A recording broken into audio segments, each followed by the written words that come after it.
Actually, it's Cannibal Apocalypse by Antonio Margheriti. It's definitely the character I prefer, followed by Ricky in House at the Edge of the Park.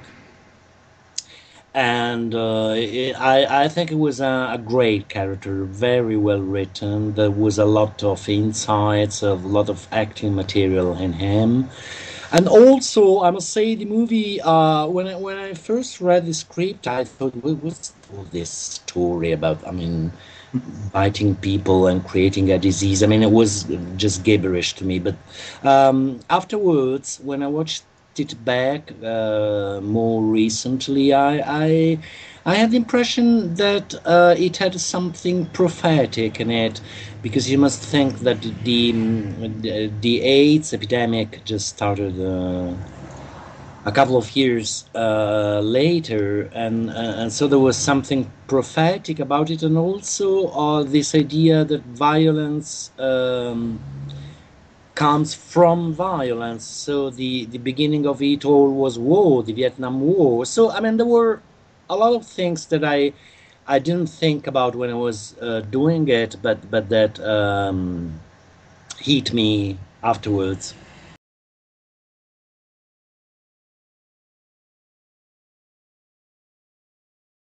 Well, they weren't commercial successes as they have been in other countries, for sure, for sure. Maybe the more successful ones were the Soavi ones. I would say most especially maybe the Church, um, but not as much as in other countries. You know, they were pretty low distributed in some not really first-rate movie houses, not staying for a long time. So all the success came afterwards, maybe from video cassettes first and DVDs later on, and but never reached the success that they had in other countries, and also in terms of fanship. I mean, I when I got on the internet at the beginning of maybe it was 2000, and I realized how huge the phenomenon was. I had to realize also that, and so it is now, that I would say 80%, maybe 90% of my fanship is based on USA, in England, in Germany, in more remote countries as Japan or Sweden or I don't know what. Not as much in Italy, no.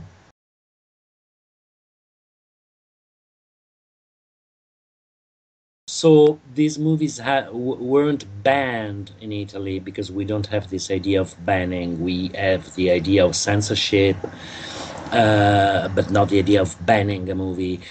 So I think that in other countries, the label banned in 31 countries or whatever was I mean a big light flashing.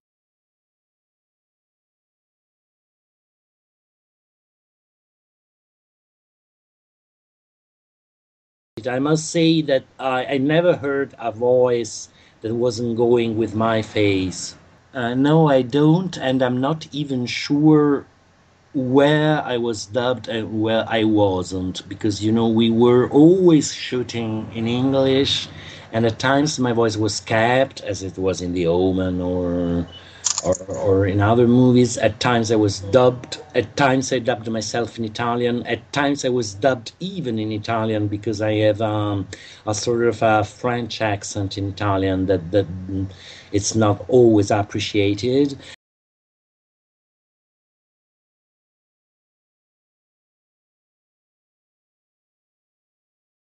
He was the first who contacted me after many years to talk about these movies. He sent an Italian guy. I was producing something in the theater, so I was, and my mind was elsewhere. But he wrote me a letter because emails weren't there.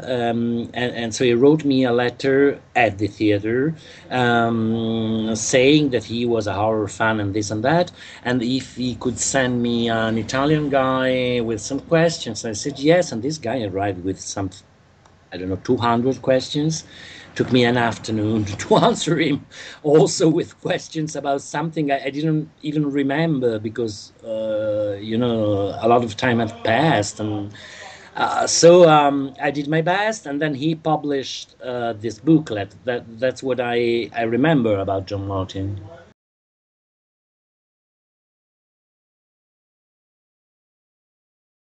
Umberto Lenzi is proud of himself even if he goes to the bathroom to pee. So I don't think he ever distanced from anything he did in his life. I mean, he's the most pompous ass that ever was, so totally full of himself. So I think he's absolutely proud about it. I mean, it was the counterpart to Antonio Margheriti, who had a very low profile, underestimating whatever he was doing, saying, I'm doing the butchery movies, selling movies by the kilo. And but Umberto thought he was the John Ford reincarnation.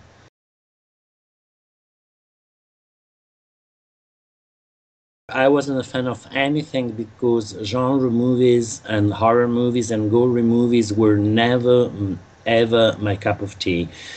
I stopped watching horrors after two shocking experiences I had with Dario Argento's Deep Red and Alien, because I was so frightened by those movies that I said to myself, why do I have to harm myself? So from there on, I never went to see a movie of that kind. I do like thrillers, good thrillers. I do like Hitchcock. I do like ghost stories, like let's say The Sixth Sense or the others. But no blood, no gore, no vomiting your insides, and no, that's really not for me. So I never saw. I didn't even see Cannibal Holocaust. I didn't even watch all my movies. I mean, yes, the ones where I had a big role, yes, I did. Also because afterwards I did a lot of commentaries for the DVDs, so I had to watch them back. But I didn't see, for example, Soavi's The Sect. I only saw my scenes when I was dubbing, and I never saw Bava Body Puzzle. I never saw the Deodato, the other one I did with him, which was named I don't remember, with Michael York, and so a few of them Phantom. Yeah. Phantom of Death. It was called. Yeah, Phantom of Death. Yeah. And I am so this some of my movies I never saw.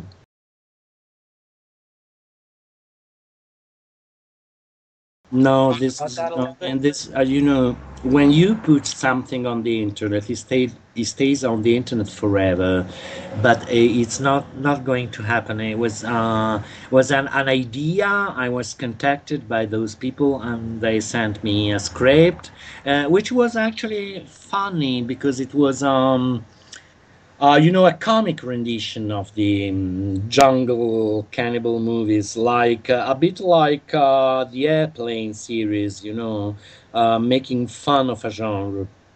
So it was okay, and then my character was a policeman in New York, so I hadn't to be mixed with the jungle that I hate, and so okay, I said yes, and okay, but then they just didn't happen, as many things, you know. I received scripts and ideas and treatments and whatever continuously, but 1 out of 100 see the light of day.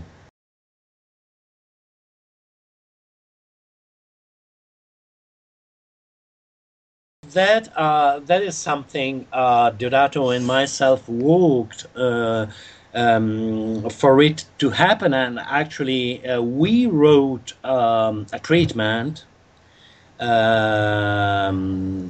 which was almost a screenplay, because it was very detailed, and we came out with, I think, a very interesting story, full of horror and gore and whatever, but also of insights of psychology, of I mean, we were quite proud of it. But then it has no production at the moment. There's people coming and say yes, but then this and then that. So I don't know. I don't know if it's going to happen or not.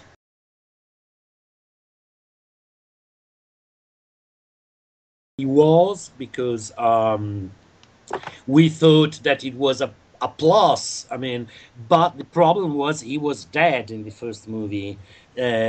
So we really thought hard on how to get him back, even if with a cameo appearance. And we had the, I think, clever idea of having him appearing to me, to Ricky, as a ghost, as a nightmare, as a psychological force inside him, appearing in mirrors, appearing in darkness, you know, being dead. So I think it was a great idea, and David was really excited about it. And then, unfortunately, he left us, which was a great sorrow for me, because I loved him very much.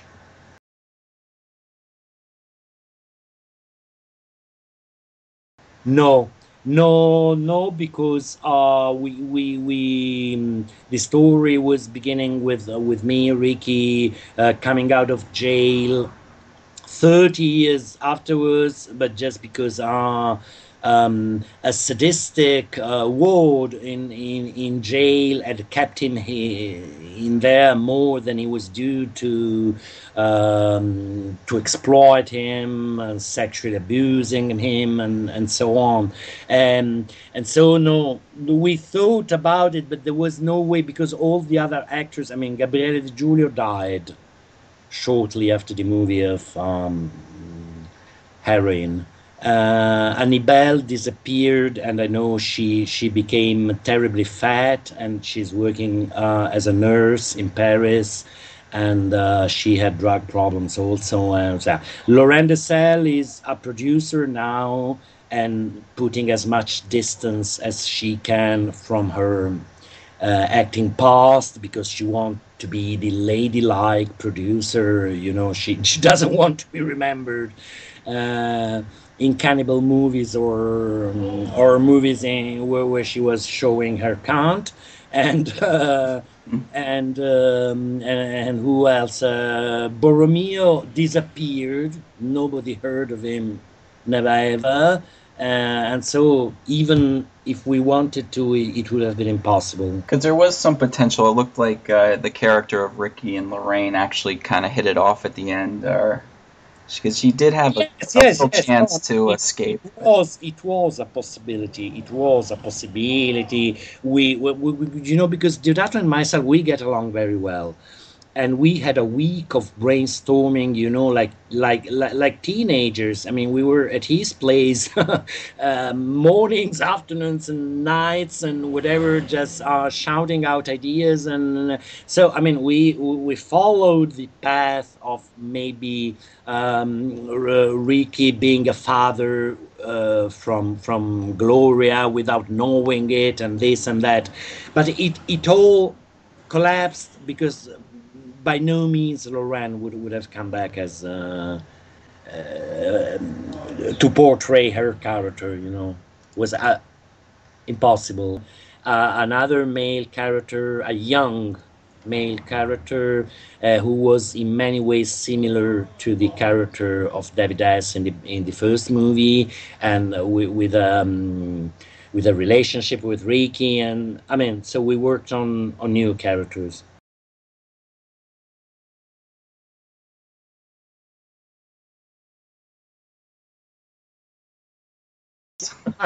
I never thought about that in my whole life. No, I would say no. No, I'm America. If I ever move my old ass and decide to move to America or United Kingdom, and that's what really I should do, because I'm not working here, and the work I get is always either in Great Britain or in the States. So I'm wondering, what the hell am I doing here? But I'm lazy. I have a house here, so it's not that easy. If I ever was to move elsewhere, I might, but here is important. Forget it. They're not even movie hits that people would say, "Oh yes, what a great idea." No, it's impossible. Then I have to say the only one who had a theatrical structure was House at the Edge of the Park. As a matter of fact, that was very stagey. Yes, it could all take place on one stage. Yeah, it's just one house, so that could be staged. But the others, there's so many exteriors and bombs and streets and supermarkets, and I don't know. It's the jungle. It's no, it never crossed my mind.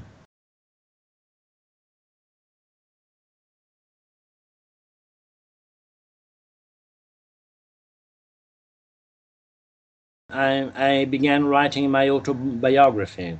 It was something that fans kept asking me, "Why don't you do it? Why don't you do it?" So I decided to do it, and I must say it's a lot of fun. I'm writing in English, of course, because I will then try to find an English American publisher, and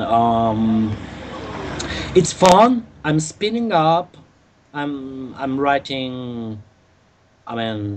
Quite a lot by the day, so I hope it will be completed in a couple of months. I think the title will be A Zombie Life.